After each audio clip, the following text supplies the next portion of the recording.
tindak pidana pencucian uang yang dilakukan oleh Joko Widodo dan keluarganya. Kami tadi diterima oleh Humas, berdiskusi cukup panjang lah, 30 menit lebih dengan namanya boleh disebutkan boleh tidak, tetapi diterima dengan baik dan ada perdebatan sebentar, tapi kemudian ketemu solusi membuka kembali apa yang sudah kami laporkan. Kemudian kenapa kami datang kembali ke sini? Karena ada konfirmasi yang cukup kuat dari laporan CRT. Jadi sebetulnya laporan kami sebelumnya terkonfirmasi dengan rilis yang disampaikan oleh CRT. Dan kami merumuskan seluruh narasi ini dengan baik. Saya bacakan dulu isinya dan nanti dilanjutkan oleh Agus Dara dan Bung Ray dan kawan-kawan. Ini kami sampaikan kepada Ketua KPK. Perihalnya segera usut tuntas dugaan korupsi Saudara Joko Widodo dan keluarganya. Sebagaimana termaktub dalam Undang Dasar 45 bahwa setiap warga negara memiliki kedudukan yang sama dalam hukum dan pemerintahan sesuai dengan pasal 27 ayat 1 Undang Dasar 45. Atas dasar itu kami bermaksud mengingatkan kembali kepada KPK agar dalam penegakan hukum untuk memberantas korupsi tidak tebang pilih, tidak tumpul ke atas dan tajam ke bawah. Siapapun sama di muka hukum, termasuk mantan Presiden Joko Widodo dan keluarganya. Bahwa KPK berdasarkan undang-undang ditegaskan bahwa dalam menjalankan tugas dan wewenangnya, KPK berasaskan pada kepastian hukum, keterbukaan, akuntabilitas, kepentingan umum, proporsionalitas, dan penghormatan terhadap hak asasi manusia. Dengan dasar itu kami kembali mendatangi KPK agar menjalankan semua proses pemberantasan korupsi sesuai dengan asas-asas yang telah ditetapkan oleh undang-undang, termasuk dalam menindaklanjuti laporan kami 3 tahun yang lalu dan tahun yang lalu tentang dugaan tindak pidana korupsi nepotisme, dan dugaan tindak pidana pencucian uang keluarga Joko Widodo. Bahwa mantan Presiden RI yang ke-7 yang kami laporkan KPK 3 tahun lalu bernama Joko Widodo telah disebutkan oleh lembaga internasional organisasi Crime and Corruption Reporting Project sebagai salah satu mantan presiden terkorup di dunia. Posisi RP menyebutkan bahwa Joko Widodo secara signifikan melemahkan Komisi Pemberantasan Korupsi. Selain itu, posisi RP juga menyebutkan bahwa Jokowi telah merusak lembaga pemilihan umum dan peradilan Indonesia yang menguntungkan ambisi politik putranya bernama Gibran Rakabuming Raka. Perilaku kekuasaan semacam ini patut diduga kuat telah dilakukan praktek KKN yang patut menjadi perhatian serius KPK agar pimpinan KPK yang baru dapat mengembalikan citra dan wibawa KPK kembali dan lepas dari stigma bayang-bayang kekuasaan mantan Presiden Joko Widodo.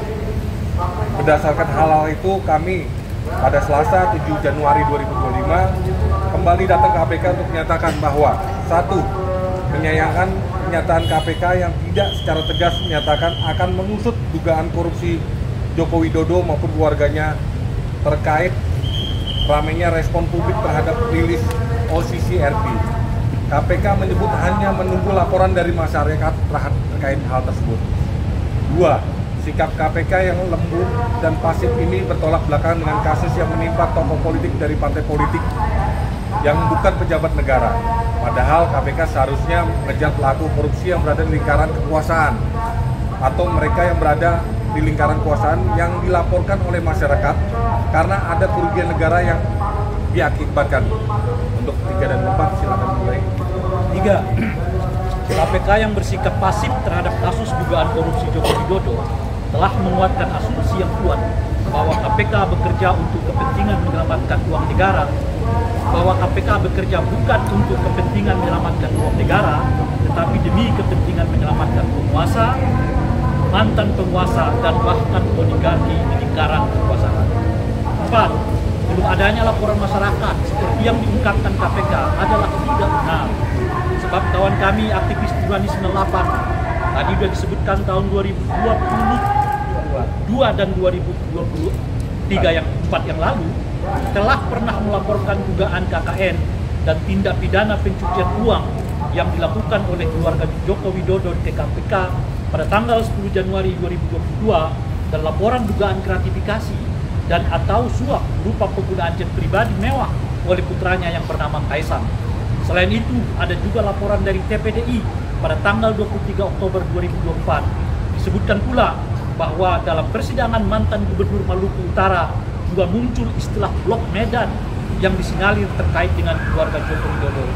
Jadi, KPK minta laporan seperti apa lagi padahal sudah banyak yang melaporkan Joko Widodo dan keluarganya khususnya kepada KPK. Maka dan oleh karena itulah kami dari Eksponen 98 yang tergabung dalam Nurani 98 yang memiliki tanggung jawab moral dan konstitusional pada sejarah reformasi 98 mendesak KPK untuk segera memeriksa harta kekayaan Joko Widodo beserta kekayaan keluarganya, istrinya, anak-anaknya, menantunya, dan saudara-saudaranya dalam 10 tahun terakhir. Sebab rilis posisi RP itu dengan tegas mensiratkan banyaknya warga negara Indonesia dan dunia yang memberi perhatian atas seluk-beluk dan asal-usul kekayaan Joko Widodo dan keluarganya yang sangat fantastis. Demikian desakan ini kami sampaikan kepada KPK agar KPK segera menindaklanjuti tuntutan ini untuk memanggil saudara Joko Widodo, putra-putrinya dan anak-anaknya untuk dimintai keterangan tentang asal-usul kekayaannya yang segera ditingkatkan ke tahap ini.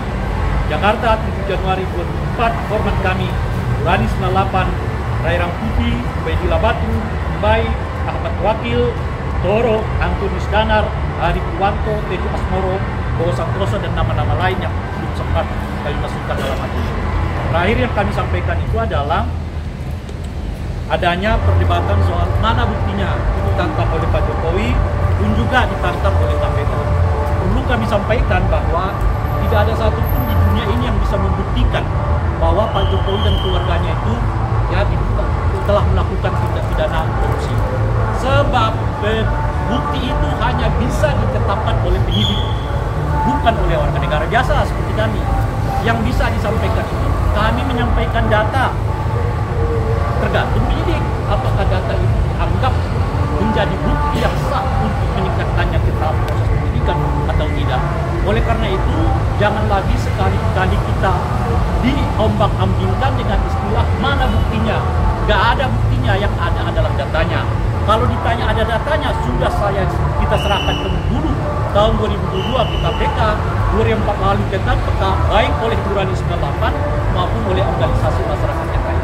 Tinggal penyidik di KPK sekarang berani nggak untuk menetapkan data-data yang diserahkan itu sebagai bukti awal dugaan terjadinya pelanggaran pidana terkait dengan suap, korupsi, dan sebagainya yang menyangkut keluarga Pak Jokowi. Sehingga dengan begitu terang benderang sekarang, jangan orang lagi diombang-ambingkan dengan dalih mana bukti. Nggak ada bukti, yang ada data, dan data itu telah kami serahkan. Tinggal penyidik sekarang yang memiliki kewenangan untuk menentukan apakah data itu cukup untuk dinyatakan menindaklanjuti dalam proses hukum. Itu yang terakhir dari kami. Terima kasih, dan terima kasih juga kami sampaikan kepada seluruh kawan-kawan media yang berkenan untuk hadir ini. Ini semacam tantangan kepada KPK. Kalau kepada orang-orang yang berhubungan dengan lawan kekuasaan keras akan dikejar ke Antartika, tapi kalau kelihatan berhubungan dengan kawan sendiri cukup antar kita. Jangan sampai itu yang terjadi. Terima kasih. Assalamualaikum warahmatullahi wabarakatuh.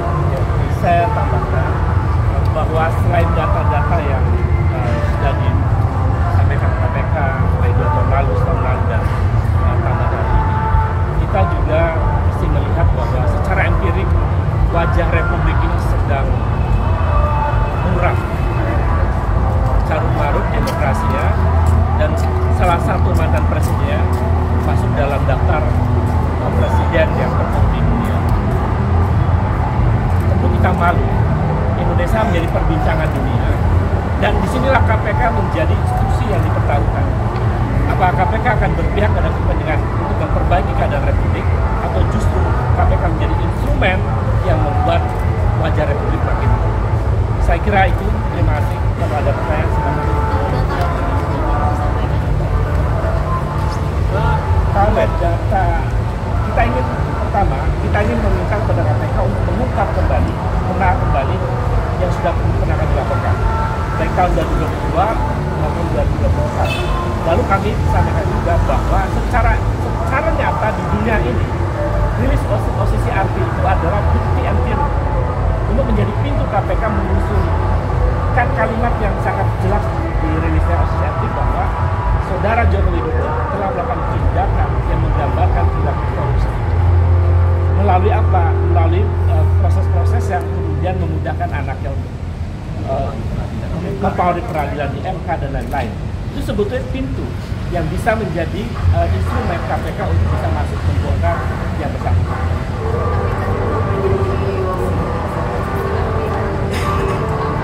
Kata siapa? Kata siapa? Nggak ada. Namanya tetap ada. Kalau kita lihat sekarang, ada 4 cara mereka untuk meredam isu ini. Pertama, dengan menyebut posisi RP itu tidak kredibel. Kenyataannya sebaliknya, kan? Kedua, mereka menyebut bahwa laporan itu nggak ada bukti. Itu dan mengatakan nggak akan ada bukti, yang ada data. Dan kira-kira gitu. Yang ketiga, mereka menyerang pribadi-pribadi dengan mengatakan itu pemecah belah bangsa. Bagaimana urusan kayak begitu jadi pemecah belah bangsa? Yang keempat, nah isu yang terakhir itu sudah di take down oleh posisi RP. Di mana ada take down-nya? Yang ada mereka menjadi dari berita utama ke berita yang lain. Itu kan biasa dalam dunia media, kan? Dia tidak lagi berita utama mereka, sekarang sudah dalam berita, gitu loh kira-kira. Jadi berita tentang 5 nominator, ya apa namanya, berita korup itu tetap ada dalam berita pasal al-Asad. Tapi itulah yang sekarang dikerjakan oleh buzzer dengan 4 model yang saya sebutkan tadi, dan semuanya terbantahkan satu persatu. Nah sekarang mereka beralih ke soal bukti. Nggak ada bukti, yang ada data. Kalau terkait dengan data sudah dilaporkan. Data apa saja? Soal penambahan harta kekayaan yang signifikan, ya kan, dari keluarga Pak Jokowi dan sebagainya, termasuk di dalamnya disampaikan di peradilan. Apa itu berkenaan dengan apa yang disebut dengan blok Medan dan sebagainya. Saya mulai dari apa yang disampaikan pada tim KPK. Tadi Bapak menyebut ada kayak fakta persidangan blok Medan, KKN Pak Jokowi yang meningkat. Juga Bapak pernah melaporkan yang PT SM itu ya, ada gratifikasi terkait dengan Gibran. Apalagi datanya. Apakah data yang dimiliki ini harus dijadikan bukti ditambah keterangan Bapak ini menjadi dua alat bukti yang cukup untuk menetapkan Pak Jokowi sebagai tersangka? Hal itu ya, tanggapannya gimana? Ya, kalau itu otoritas KPK menentukan segera menjadi tersangka atau tidak. Jadi nggak mungkin kami kemudian memutuskan sebagai tersangka. Karena itu sebetulnya kalau KPK serius, tinggal memanggil di antara orang-orang yang sudah pernah tersangka. Kalau KPK mengatakan tidak ada pejabat negara, ada semuanya. Joko Widodo adalah pejabat negara, anaknya pejabat negara, menantunya pejabat negara, direktur perusahaan swasta yang kemudian juga menjadi pejabat negara. Jadi terbantahkan aturan KPK karena semuanya ada pejabat negara. Nah dari pejabat negara itu sebetulnya kalau KPK serius, panggil aja salah satu di antara mereka, itu pintu masuk. Apakah nanti akan menjadi tersangka tergantung bagaimana penyidik KPK keseriusannya ya. Kalau bahkan kali pernah menyampaikan argumen hukumnya detail. Jadi kalau KPK baca argumen hukum ini sangat detail. Terima kasih ya. Terima kasih ya.